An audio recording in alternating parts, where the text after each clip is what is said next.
Des dizaines d'experts des droits de l'homme se sont joints à un webinaire vendredi pour discuter de la façon de traiter les incidents de racisme dans un contexte de défi posé par le Covid-19.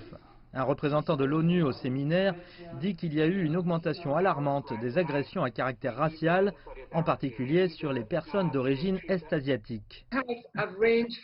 Ces agressions vont des agressions physiques, du vandalisme, du harcèlement verbal, au refus d'accès aux services et aux espaces publics. Elle affirme que les personnalités publiques et les politiciens ont un rôle clé à jouer dans la promotion de l'égalité raciale et la lutte contre les discriminations.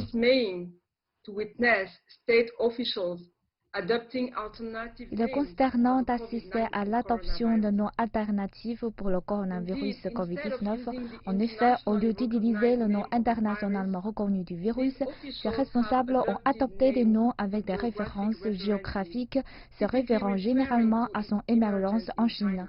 Il n'est pas surprenant que les dirigeants qui tentent d'attribuer le Covid-19 à certains groupes nationaux ou ethniques soient les mêmes dirigeants populistes nationalistes qui ont fait de la rhétorique raciste et xénophobe un élément central de leur plateforme politique. Tout cela survient dans un contexte de protestation aux États-Unis déclenché par la mort de George Floyd, un Afro-Américain, lors de sa garde à vue.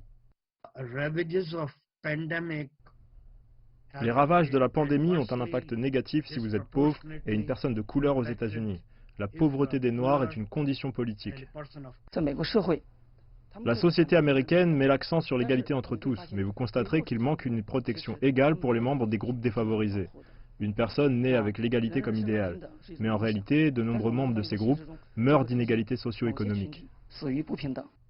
Le webinaire mettait en vedette des experts de la Chine, des États-Unis, des Pays-Bas, de l'Allemagne et de l'Afrique du Sud. C'est le 7e de ces événements organisé par la China Society for Human Rights Studies.